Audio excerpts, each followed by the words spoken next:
Assalamualaikum warahmatullahi wabarakatuh. Halo, apa kabar pemirsa Silampari TV? Senang sekali saya Albu Kolbin dapat hadir kembali menjumpai Anda dalam program acara Talk Show Up to Date, berikan info terkini. Selama 30 menit ke depan kita akan membahas hal-hal yang menarik untuk dibicarakan, inspiratif dan juga edukatif.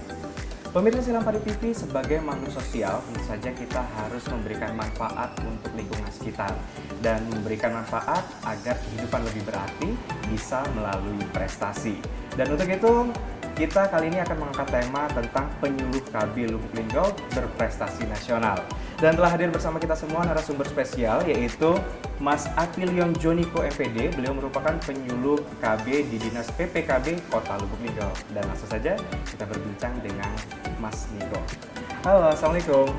Baik, Alhamdulillah. Waalaikumsalam, ya Bang Kolbin. Sehat ya? Alhamdulillah. Nah, kami sebelumnya ingin mengucapkan terima kasih telah meluangkan waktunya untuk hadir di episode kali ini. Dan berhubungan dengan prestasi, kami ingin mengucapkan selamat ini kepada Mas Niko. Mas Niko, berbicara tentang prestasi, bisa diceritakan apa sih prestasi yang sejauh ini pencapaian tertinggi dari seorang Apilion Joniko? Bisa diceritakan. Baik, terima kasih. Sebelumnya saya ingin menyampaikan bahwa saya sebagai penyuluh KB di Dinas PPKB Kota Lubuk Linggau sudah 6 tahun, 6 tahun 3 bulan. Nah, selama 6 tahun 3 bulan itu ada beberapa prestasi yang telah didapatkan atau kami peroleh. Yang pertama, di tahun 2019 saya terpilih sebagai model media BKKBN dan dijadikan sebagai brand image-nya BKKBN itu dari seluruh provinsi, terpilih menjadi 2 dari Provinsi Sumatera Selatan dan juga dari Jawa Timur. Oke, hanya 2 itu? Iya, kemudian di tahun 2020 itu juga terpilih penyuluh terbaik tingkat Provinsi Sumatera Selatan sebagai penyuluh KB yang peduli terhadap program Bangga Kencana melalui media sosial. Dan di tahun 2021 ini, Ikatan Penyuluh Keluarga Berencana IPKB Jawa Tengah itu mengadakan Festival Bangga Kencana dikhususkan kepada penyuluh KB untuk memberikan pantun yang berisi tentang program Bangga Kencana di masa pandemi COVID-19. Kemudian di tahun 2021 ini juga ada festival pemilihan penyuluh KB Teladan tahun 2021 dan kemudian saya terpilih menjadi yang terbaik di tingkat Provinsi Sumatera Selatan dan insya Allah tanggal 2 ini kami akan berkompetisi kembali untuk mewakili Sumatera Selatan dan dari seluruh beberapa provinsi dan berharap bisa kembali mendapatkan prestasi yang terbaik. Oke, tanggal 2 Juni ya? Iya, 2 Juni 2021. Oke, berbicara mengenai Festival Bangga Kencana berpantun. Iya, Pak, ya, Bangga Kencana berpantun.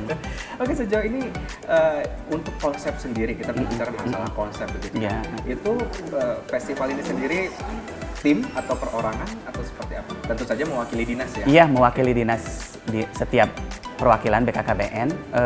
Ada beberapa kategori dari yang diadakan, ada yang tim per kelompok dan ada juga per individu. Nah, dan saya mewakili Sumatera Selatan cuman per individu, pada saat mengikuti Festival Bangga Kencana itu dan tidak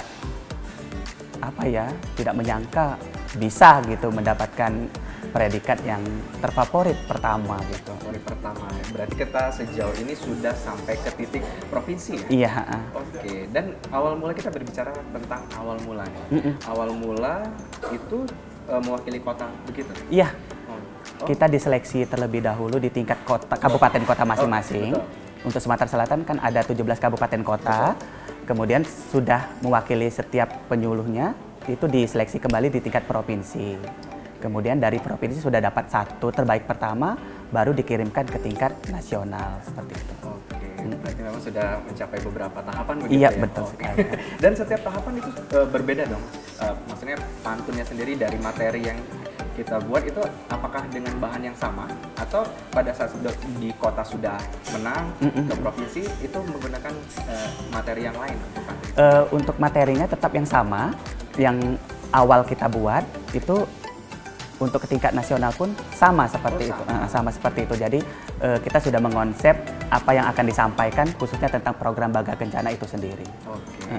Nah, kalau berbicara mengenai tujuan, mungkin kita perlu tahu juga nih, pemirsa juga perlu tahu apa sih sebenarnya Festival Bangga Kencana berpantun ini. Iya. Terus tujuannya apa gitu?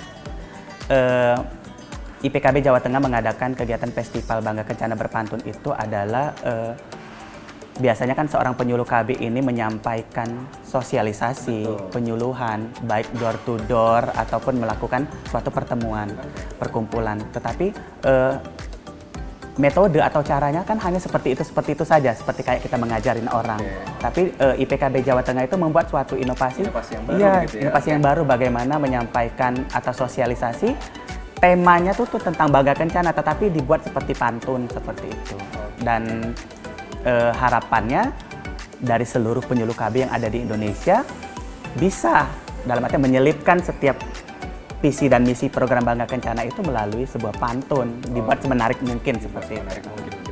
Nah, kalau berbicara mengenai ada kata-kata yang jadi gongnya begitu ya, gong dari Bangga Kencana sendiri. Untuk Mas Niko sendiri, apa sih yang kira-kira membuat, oh ini nih kata-kata yang membuat kami menang begitu kan? Atau saya menang mewakili dari Dinas PPKB Kota Lubuk Linggau. Apakah ada kata-kata yang semacam quote atau kira-kira, oh ini nih pasti kuncinya begitu? Sebenarnya tidak ada rangkaian kata itu dibuat mengalir sendiri, dalam artian tidak dipikirkan harus seperti ini. Tapi kami mengonsepkan ada kalimat yang disampaikan, ya sudah seperti ini saja yang harus ditampilkan. Nah, kita nggak tahu kok bisa seperti itu, dari mananya, gitu kan bingung kan. Yang penting informasi yang ingin disampaikan tentang KB itu tersampaikan, dalam artian membuat suatu pantun itu kan mesti ada kayak kalau AB seperti itu. Ya. Kalau sejauh ini nih yang kita tahu kan, kalau KB itu pasti jargonnya dua anak cukup begitu. Yeah. Apakah masih dengan jargon yang sama atau sudah berubah? Mengingat kita udah berubah zaman gitu ya. Atau jargonnya masih sama untuk KB? Untuk KB itu sendiri kita sudah berubah, tidak dua anak cukup, tapi dua anak lebih sehat. Oh begitu. Dua anak lebih sehat. Tapi permasalahannya untuk KB ini tidak memfokuskan kepada jumlah anaknya, tetapi kita mengatur jarak kelahirannya antara anak pertama dan anak kedua. Betul. Jadi ada sesuatu yang berbeda nih dari KB sekarang, karena sejauh ini yang kita tahu begitu ya, mungkin saya nih yang saya tahu dua anak cukup untuk sebelumnya begitu. Iya. Ternyata sekarang dua anak lebih sehat begitu. Dua anak lebih sehat. Dua anak lebih sehat. Oke. Mas Niko, kita akan melanjutkan pembahasan kita tentang prestasi Mas Niko sendiri mewakili Dinas PPKB Kota Lubuk Linggau dan tentu saja berhubungan dengan penyuluh KB begitu ya. Tapi kita rehat sejenak. Pemirsa Up to Date, tetaplah bersama kami akan segera kembali setelah jeda berikut ini.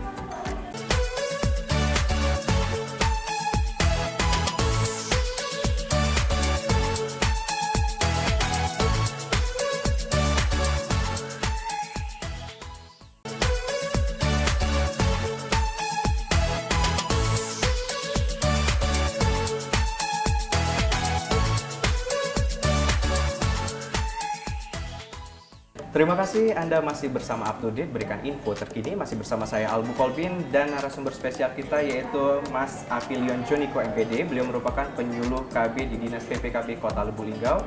Dan tema kali ini yaitu penyuluh KB Lubuk Linggau berprestasi nasional. Kembali lagi. Iya.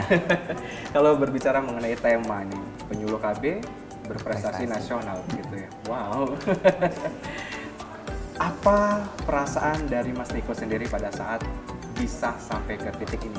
Untuk saat ini kita kalau festival Bangga Kencana sudah sampai provinsi gitu ya. Apa yang dirasakan Mas Niko? Dan salah satu hal adalah rasa bangga terhadap diri sendiri, dalam artian dan juga bisa mengangkat nama daerah kita Kota Lubuk Linggau, dalam artian penyuluh KB yang ada di Kota Lubuk Linggau itu bisa dalam artian berprestasi, dan juga dengan adanya prestasi ini bisa memberikan motivasi kepada penyuluh KB yang lainnya, bahwasanya kita bisa melakukan apapun yang terbaik untuk diri kita dan juga untuk Kota Lubuk Linggau seperti itu. Nah, kita berbicara mengenai penyuluh KB. Gitu. Iya. Sebenarnya apa sih tugas dan fungsi dari penyuluh KB itu sendiri? Apa yang ingin disampaikan kepada masyarakat? Iya. Goalnya apa? Bisa diceritakan? Penyuluh KB ini adalah perpanjangan tangan dari BKKBN itu sendiri, dalam artian mereka melakukan penyuluhan kepada setiap warga untuk menyampaikan program Bangga Kencana. Program Bangga Kencana itu adalah pembangunan keluarga, kependudukan, dan keluarga berencana itu sendiri. Tapi kebanyakan masyarakat kita masih beranggapan bahwa kalau berbicara tentang KB, keluarga berencana pasti identik tentang alat kontrasepsi. Yang mereka pikirkan seperti itu saja. Tapi sebenarnya kalau berbicara tentang keluarga berencana itu banyak hal. Selain tentang alat kontrasepsi, juga tentang kesehatan reproduksi, baik dari seorang ibu maupun seorang ayah. Kemudian juga kita bisa melakukan bagaimana cara memantau tumbuh kembang dari seorang anak. Ya, kemudian kita ada namanya program generasi berencana, dalam artian mengajak seluruh remaja untuk melakukan kegiatan-kegiatan, melakukan pola hidup sehat seperti itu. Jadi tidak terlintas kegiatan penyuluhan KB itu hanya tentang alat kontrasepsi saja. Gitu ya, karena itu yang familiar di masyarakat. Gitu ya. Oke, kalau berbicara mengenai penyuluhan gitu, dan kita juga masih berada dalam pandemi COVID-19 gitu. Apakah ada yang berbeda dalam kegiatan kita dalam mensosialisasikan tujuan dari Bangga Kencana itu sendiri kepada masyarakat, atau seperti apa? Di masa pandemi COVID-19 ini, penyuluh KB melakukan kegiatan penyuluhan tetap seperti biasa, namun ada hal-hal yang dibatasi. Kita tidak melakukan, kalau dulu itu sering mengumpulkan orang banyak. Kemudian kegiatan bisa door to door, tetapi sekarang ada batasannya, mesti melakukan sesuai dengan protap kesehatan. Kemudian untuk mengumpulkan orang banyak itu dibatasi dengan melakukan seperti 3M itu, memakai masker, mencuci tangan, dan juga menjaga jarak. Jadi kegiatan-kegiatannya dibatasi, tetapi tidak menuntut kemungkinan kita bisa menyampaikan kegiatan penyuluhan kita atau sosialisasi tentang KB melalui media sosial yang ada. Sekarang sudah ada Facebook, Instagram, dan juga ada WhatsApp group. Jadi kita memanfaatkan itu. Setidaknya pesan KB itu juga tersampaikan walaupun di masa pandemi COVID-19 ini. Kita tadi berbicara mengenai media sosial gitu. Mas Niko sendiri ada tadi di awal berbicara mengenai apa ikon media sosial dari KB atau seperti apa? Bisa diceritakan itu maksudnya apa? Kalau untuk di tingkat provinsi, saya sebagai penyuluh KB terbaik yang peduli terhadap program Bangga Kencana melalui media sosial. Media sosial dalam artian setiap hari selalu update baik di Facebook, Instagram, ataupun media yang lainnya menyampaikan tentang program KB. Dalam artian sosialisasi melalui media sosial seperti itu. Dan itu dinilai dari pusat begitu? Kita nggak tahu. Gitu. Ya, ternyata sangat membantu sekali media sosial ini. Ternyata juga dinilai oleh orang pusat. Ternyata kok ya mau tidak mau kita harus memiliki, dalam artian harus apa ya? Walaupun usia sudah tua juga mengikuti perkembangan zaman gitu, seperti itu. Ini masalah tua ini kayak yang belum tua ini. Umur tuh masalah angka begitu ya, tapi jiwa tetap muda gitu ya. Oke, berbicara mengenai media sosial begitu. Jadi pada saat diberitahu kalau Mas Niko merupakan salah satu penyuluh KB yang aktif begitu ya, melalui media sosial. Lalu apa nih yang dilakukan, terus perasaannya apa? Oh ternyata ada penilaian. Iya benar. Lalu apa yang dirasakan dan apa nih visi kedepannya begitu? Dengan adanya penilaian ternyata sosialisasi melalui media sosial ini juga dinilai oleh orang provinsi maupun pusat. Jadi ada suatu dorongan untuk selalu memberikan informasi tentang program Bangga Kencana ini melalui media sosial, dalam arti menyampaikan hal-hal yang positif. Seperti kegiatan kita melakukan penyuluhan di daerah ini, kemudian menyampaikan pesan atau isu kependudukan yang tengah hangat di Indonesia. Jadi memberikan semangat, jangan patah semangat atau jangan kendor untuk terus memberikan informasi yang terbaik kepada masyarakat melalui media sosial seperti itu. Ini luar biasa sekali nih Mas Niko ya. Dan berbicara mengenai penyuluh KB begitu, ini sepertinya Mas Niko memang sudah pantas sekali untuk mendapatkan predikat melalui prestasi-prestasi bukan hanya di kota tapi provinsi, bahkan ini sedang berjuang ya istilahnya. Iya. Berjuang untuk membawa nama baik kota, provinsi ke tingkat nasional gitu. Oke, di tanggal 2 Juni 2021 ada kegiatan apa nih berhubungan dengan Festival Bangga Kencana?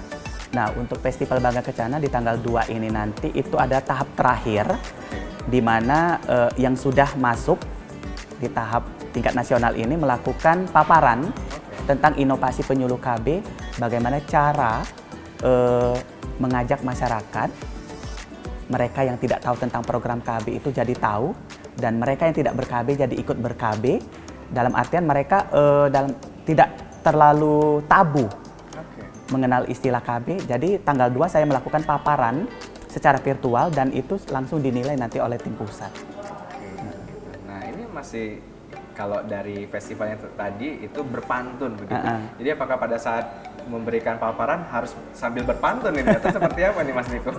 Jadi untuk yang paparan itu sudah mengikuti aturan dari kepanitiaan. Jadi sudah beberapa slide yang mesti harus dipersiapkan dengan waktu 10 menit untuk melakukan paparan. Jadi kalaupun waktunya masih cukup, mungkin bisa kita selipkan pantun yang membuat kita terpilih sebagai penyuluh terfavorit seperti itu. Karena memang ini kan ada pantun begitu, pasti ada pantunnya juga gitu. Mas Niko, kita akan melanjutkan lagi nih pembahasan tentang tema kali ini, tentu saja berhubungan dengan penyuluh KB dan prestasinya Mas Niko sendiri, tapi kita kembali rehat ya. Pemirsa Up to Date, tetaplah bersama kami akan segera kembali setelah jeda berikut ini.